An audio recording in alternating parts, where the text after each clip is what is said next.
Ahora que ya te has acostumbrado a derivar funciones del tipo uno sobre x a la algo, ¿qué pasa si nosotros tenemos esto? ¿Acaso tengo que calcular todo esto y después derivar? O solo algo horrible. Primero te voy a empezar a hablar de la regla de la cadena. Si nosotros tenemos, por ejemplo, y fuera igual a 7 por u a la n, si nosotros tomamos la deriva de esto, que se puede hacer así la notación, o así, vamos a aplicarla así porque nos estamos acostumbrando, sería 7, bajamos el n, me queda u a la n menos uno y lo multiplico por la derivada de u. Cuando usamos la notación de Leibniz, esto se vuelve bastante, un poquito más claro. Sería u a la n derivada en u. Y aquí es como si los exponentes se fueran. Esa es la buena notación de Leibniz que nos permite recordar muy fácilmente la regla de la cadena. Escribe más, pero es bueno en ese sentido. Así que esto es lo mismo que lo de arriba. ¿Y qué podemos hacer nosotros sobre esto? Piensa un poco cómo podemos usar este hecho.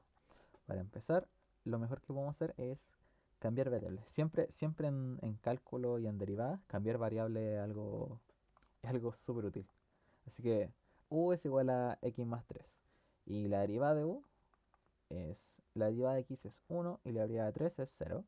Así que reescribamos. La derivada de y sería 7 y aquí abajo habría un... Todo esto al cuadrado es todo esto al cuadrado. Habría un u cuadrado. Entonces la derivada de esto sería bastante simple. Sería menos 2 y sería u. 2 menos uno, que sería uno. Y por la derivada de u, que la derivada de u es uno. Así que ahora recordemos, no podemos dejar nuestra respuesta en u porque tiene que quedar en lo que nosotros dijimos. Así que sería menos 14 por x más 3 y por uno. Y ahí tendríamos la derivada de eso. Ahora, ¿qué pasa si nosotros tuviéramos un x arriba? Vamos a agregar esa dificultad ahora. Un x a la 3 para hacerlo un poquito distinto. Vamos a usar el mismo concepto combinado con la derivada de una función racional. Que la derivada de una función racional sea esta la función, sea g partido en h. La derivada de esto sería la derivada del primero por el segundo sin derivar menos la derivada del segundo por el primero sin derivar. Te puedo acordar de esto porque el segundo está abajo y el menos va por eso junto a él. Y aquí abajo el segundo al cuadrado. Entonces, aplicando esta cosa, nosotros podríamos, para empezar, al tiro cambiar por u aquí, para hacerlo un poco más fácil. U es azul, a ver si me sale el azul. Así que la derivada de y sería, vamos a sacar el 7 para afuera, y sería la derivada del primero, o sea, x a la 3, la derivada de x a la 3, es bajar el exponente y restarle 1. Sería 3x cuadrado por el segundo sin derivar, menos la derivada del segundo, que sería 2 por u por la derivada de u. Recordemos que estamos derivando una función, y la derivada de eso es 1 y u es x más 3. Y el, el primero sin derivar, que sería x a la 3. Hice un paréntesis, estoy trabajando con esta función. Entonces, luego aquí abajo iría el segundo al cuadrado, que aquí se multiplican. Si tú tienes esto y tú tienes eso así, sería u a la 2n. No se suman en ese caso. No siempre se confunde con eso.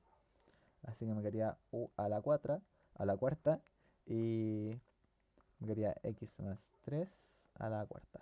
Y así tendría la respuesta para esa derivada. Así que ahí comenzamos a ver cómo se van facilitando las cosas. También, mm, si nosotros, por ejemplo, queremos derivar algo un poquito más difícil, cambiamos la letra una vez. Digamos que esto es... Ay, no sé mal, es eta. Y eta es una función de x y vamos a hacer que sea el seno del logaritmo de la exponencial. No, mejor es que sea para el coseno. Ya, esta es como una especie de monstruo que uno puede ver. Entonces, para hacer esta derivada, lo primero que nosotros podemos hacer es ir cambiando variables. Por ejemplo, siempre ir pescando de pares, que este sea el logaritmo coseno de x. Así que, mira, y termino de editar un video. Esto sería lo mismo que escribir seno de u. Y necesitamos conocer la derivada de u, que en este caso podemos nuevamente hacer un cambio de variable. Sería cambiar esto por otra variable y esto sería g. Entonces el logaritmo de g sería la deriva del logaritmo de x. Nosotros sabemos que es 1 sobre x. Entonces la deriva del logaritmo de g es lo mismo que eso, pero por la derivada de eso. Recordemos que lo que estamos haciendo aquí es que, por cierto, se me olvida colocar esto. La derivada con respecto a x del logaritmo de g, lo vamos a escribir la derivada del logaritmo de g con respecto a g por la derivada de g con respecto a x. Eso es lo que estamos haciendo aquí, la regla de la cadena. Así que lo haremos con 1 sobre g por la derivada de g con respecto a x. G es coseno y la derivada del coseno es menos seno, me parece. Menos seno de x. Sí. Entonces quedaríamos con 1 sobre coseno de x y aquí arriba con menos seno de x, o sea, menos tangente de x. Así que ahí tenemos un dato, que el logaritmo del coseno, su derivada es menos tangente. Bastante interesante relación que tenemos ahí. Así que ahora si nosotros tenemos la derivada de eta respecto a x es el seno de u con respecto a u por la derivada de u con respecto a x. Y esta es la derivada de u, que sea menos la tangente de x. Y la derivada del seno con respecto a u es el coseno. Coseno de u, lo que sería el coseno de todo eso por la tangente de x. Y aquí nos quedaría reemplazar el coseno de u por qué es u.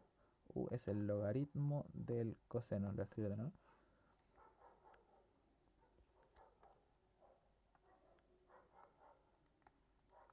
Coseno por